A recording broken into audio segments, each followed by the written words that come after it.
오늘 알아볼 내용은 반응 속도론 마지막 이야기, 반감기와 방사성 탄소 연대 측정법입니다. 영상 제작을 자꾸 미뤄서 죄송합니다.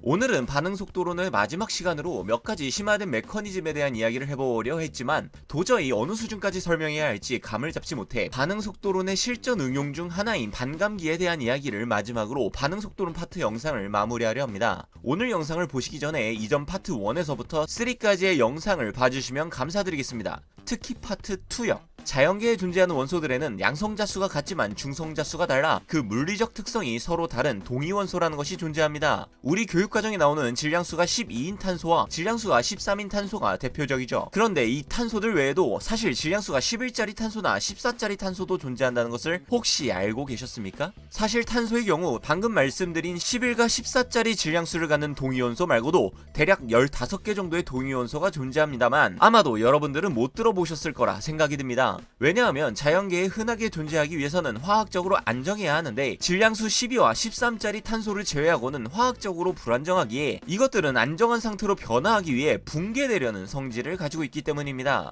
예를 들면 14탄소의 경우 붕괴를 거쳐 질량수 14의 질소로 변화하는 것이 대표적이죠. 여기서 말하는 붕괴가 일어날 때 보통 감마선과 같은 방사선이 방출되는 것이 일반적이기에 이러한 붕괴를 방사성 붕괴라고 부르며 이런 방사성 붕괴가 발생하는 동위원소를 방사성 동위원소라고 부릅니다. 참고로 그 반대인 안정한 동위원소는 말 그대로 안정 동위원소라고 지칭하죠. 방사성 붕괴의 경우 알파 붕괴, 베타 붕괴, 이중 베타 붕괴 등 정말 다양한 방식들이 있기 때문에 궁금하신 분들은 핵물리학을 찾아서 공부해 보시는 걸로 하고 지금은 방사성 동위원소의 존재와 이것들이 붕괴한다는 점에 집중해 보도록 합시다. 이렇게 방사성 동위원소들은 붕괴되면서 그 양이 점차 줄어들게 되는데 과학자들은 이 방사성 동위원소들의 양이 딱 절반으로 줄어드는 기간에 따로 반감기라는 이름까지 붙여가며 집중했습니다. 그 이유를 설명하기 위해 잠깐 방사성 붕괴 법칙에 대해 간단하게 설명해 보도록 하죠. 총 N개의 방사성 동위원소 핵 입자가 있다고 가정하고 이것들이 단위 시간마다 붕괴할 확률을 붕괴 상수 또는 감쇄 상수라고 부릅니다. 이 상수는 붕괴되는 대상 입자의 종류에 따라 달라지는 값이며 어떤 물질이 붕괴될 확률이기 때문에 총 입자수 N에 이 상수를 곱한 값만큼은 단위 시간 동안 붕괴되어 줄어든 입자수의 변화, 즉 이렇게 식으로 나타낼 수 있겠죠. 다만 우변에 있는 식의 의미는 입자수의 의미이니 양수의 의미일 수밖에 없고 좌변의 의미는 입자수가 감소한 변화의 의미이니 음수를 가질 겁니다. 때문에 좌변에 마이너스를 추가로 붙여 좌우변의 부호를 동등하게 맞춰줍니다. 이때 극한의 개념을 집어넣어 큰 변화에 대한 개념을 미소 변화로 변경해주면 이런 식이 나오고 이것을 변수분리법을 통해서 이거 어디서 많이 봤죠? 일단 분리해준 후 각각을 초기시간 0과 초기 입자수 n0, 나중시간 t, 나중 입자수 nt에 대해 정적분해주면 이러한 식이 나옵니다. 어디서 많이 본 것 같은 느낌이 나지 않으신가요? 여러분들의 기억을 돌이키기 위해 파트 2에서 진행했던 1차 반응의 적분 속도식을 다시 꺼내보겠습니다. 짠! 이렇게 두 식의 형태가 동일한 것을 확인할 수 있습니다. 속도 상수 k 자리에 처음 보는 붕괴 상수가 있지만 어찌되었든 둘 다 상수의 의미이니 넘어가보면 방사성 동위원소의 붕괴 반응은 완벽한 1차 반응의 속도식을 가지고 있음을 알 수 있죠. 자, 이제 과학자들이 어째서 반감기를 중요하게 여겼는지 감히 오실 리가 당연히 없으실 테고 이 두 식 중에서 우리가 조금이라도 더 친숙한 1차 반응의 속도식을 이용해서 반감기가 왜 중요했는가에 대해 설명을 이어가 보겠습니다. 반감기의 의미가 초기 양보다 절반이 되는 시간이기 때문에 반감기를 t2분의 1이라고 표현한다면 이때의 반응물은 초기보다 절반만큼 줄어들었을 테니 초기 농도 A0의 절반이라고 표현할 수 있겠죠. 이 상태에서 식을 정리해보면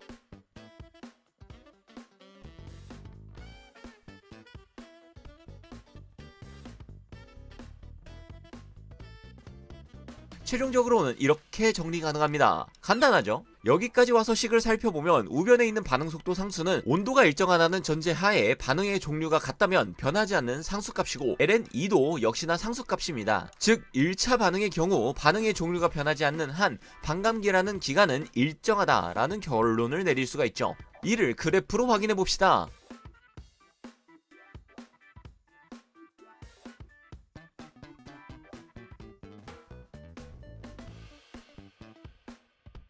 이런 지수함수꼴의 1차 반응 농도 그래프에서 처음에 농도를 10이라고 했을 때 10초라는 시간이 지나면 농도가 처음의 절반인 5로 줄어든다고 가정하겠습니다. 이 10초를 이 반응의 반감기라고 부르며 1차 반응에서는 반감기가 일정하니 이 이후 10초가 추가로 지나게 되면 농도는 5의 절반인 2.5로 줄어든다는 이야기죠. 또 10초가 줄어든다면 2.5의 절반인 1.25로 줄어듭니다. 이렇게 10초마다 반씩 줄어드는 거죠. 이해되시죠? 별거 아닌 것 같은 이 사실은 방사성 붕괴 연구에서 생각보다 엄청나게 중요한 정보입니다. 왜일까요? 일단 방사성 붕괴의 경우 1차 반응의 식에서 속도 상수 k 자리에 붕괴 상수가 온 형태이기 때문에 1차 반응의 식처럼 정리해주면 역시나 반감기가 일정하다는 것을 알아낼 수 있습니다. 그리고 아까 설명한 대로 그래프를 그려주면 방사성 붕괴에 의해 일정한 반감기마다 절반으로 반응물이 줄어드는 그래프를 그려줄 수 있죠. 자, 이제 이 A라는 물질의 반감기가 10년이고 초기의 양이 100g 있었다고 가정했을 때 20년 뒤 A의 양은 몇 g일까요? 반감기가 총 2번 지났으니 절반의 절반으로 줄어들어 25g이 남아있겠죠. 너무 쉽죠? 그럼 질문의 순서를 바꿔서 100g의 A가 방사성 붕괴되어 25g밖에 남지 않았다면 지금은 몇 년의 시간이 흐른 걸까요? 당연히 20년이죠. 아직까지는 쉬우실 겁니다. 그럼 이제 질문을 조금만 응용해서 바꿔보겠습니다. 어떤 동물의 화석을 발견했는데 그 동물 체내에는 A라는 물질이 원래 100g 있었어야 정상입니다. 그런데 화석 안에는 25g밖에 검출되지가 않았죠. 그렇다면 이 화석의 주인은 생명체는 몇 년 전에 살고 있던 생명체일까요? 이 질문에 답을 하는 연구가 바로 방사성 탄소 연대 측정법입니다. 자연계에는 영상 초기에 말씀드린 대로 질량수가 14인 방사성 동위원소 탄소가 존재하는데 이것들은 화학적으로 안정하지 않기 때문에 실시간으로 붕괴가 일어나 그 수가 줄어들기는 하지만 그와 동시에 지구 상층부에서 외부로부터의 우주 방사선과 대기가 반응하여 꽤나 많은 양의 14탄소가 생성됩니다. 때문에 지구 전체적으로 봤을 때 우리가 흔히 관찰 가능한 질량수 12짜리 12탄소와 방사성 동위원소인 14탄소의 존재 비율은 크게 변하지 않고 유지되고 있죠. 이런 작용은 아주 오래전, 그러니까 인간이 살고 있지 않을 당시에 젊은이 지구 상태에서도 진행되고 있었을 테니 대기 중에 12탄소와 14탄소의 비율은 아주 오랜 과거에도 현재와 크게 변화가 없었을 겁니다. 그리고 우리가 알고 있듯이 생명체들은 대기 중에 탄소를 사용하거나 배출하면서 생명 활동을 유지하게 되는데 중요한 건 생명체가 탄소를 흡수할 때 12탄소인지 14탄소인지 구분하지 못한다는 점입니다. 즉 대기 중에 12탄소 14탄소가 10대 1의 비율로 존재를 한다면 생명체가 흡수하는 탄소도 10대 1이라는 일정한 비율을 가지게 된다는 거죠. 즉 생명체는 살아가는 동안 일정량의 14탄소를 내부에 흡수한 채로 그 양을 유지하게 되고 이 양은 현재 대기 중 12탄소와 14탄소 조성을 통해 구해낼 수 있겠습니다. 그런데 이 상태에서 생명체가 생명활동을 멈추게 되면 더 이상 탄소를 흡수하지도 배출하지도 못하게 되니 생명체 내부에 탄소가 갇히게 되는데 앞에서 말씀드린 대로 시간의 흐름에 따라 14탄소는 방사성 붕괴에 의해 서서히 그 양이 줄어들게 되죠. 즉 오래전에 생명활동을 멈춘 생명체라면 그 내부에 존재하는 14탄소의 양은 더더욱 줄어들 테니 현재 발견된 화석에 존재하는 14탄소 양을 측정하고 그 줄어든 양을 통해서 14탄소의 반감기가 몇 번 지났는지를 계산하게 되면 해당 생명체가 살았던 때가 언제인지 역으로 추적할 수 있게 되는 겁니다. 이런 방법이 바로 방사성 탄소 연대 측정법이며 현재에도 활발하게 사용되고 있는 분석법 중 하나죠. 물론 해당 연대의 탄소 비율이 실제로 얼만큼이었는지는 정확하게 알아내려면 여러 오차 분석들이 필요하지만 얼추 비슷하게라도 과거를 알아낼 수 있다는 점이 대단하지 않습니까? 이것이 가능했던 이유는 방사성 붕괴 반응이 1차 반응이었기 때문이었죠. 여러분들이 학습한 반응속도론이라는 학문은 이론으로 배우는 학문이 아니라 이렇게 다른 분야에서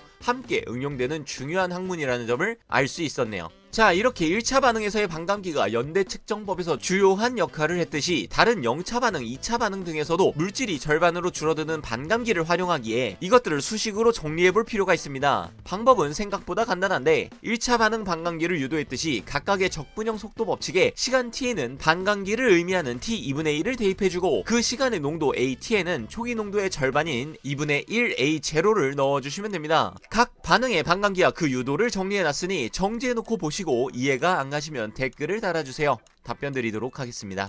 아까 말씀드렸듯 화학에서의 반응 속도로는 비단 화학 실험이라는 분야에서 뿐만 아니라 일상 속 다양한 반응과 변화 그리고 다양한 학문들과 교차되어 활용하는 중요한 이론입니다. 때문에 맘 같아선 더 많은 내용을 풀어내보고 싶지만 저의 능력 부족 이슈로 반응 속도론 파트 영상은 이것으로 마무리하겠습니다. 조금이나마 여러분들의 이해를 도왔기 바라며 오늘은 그럼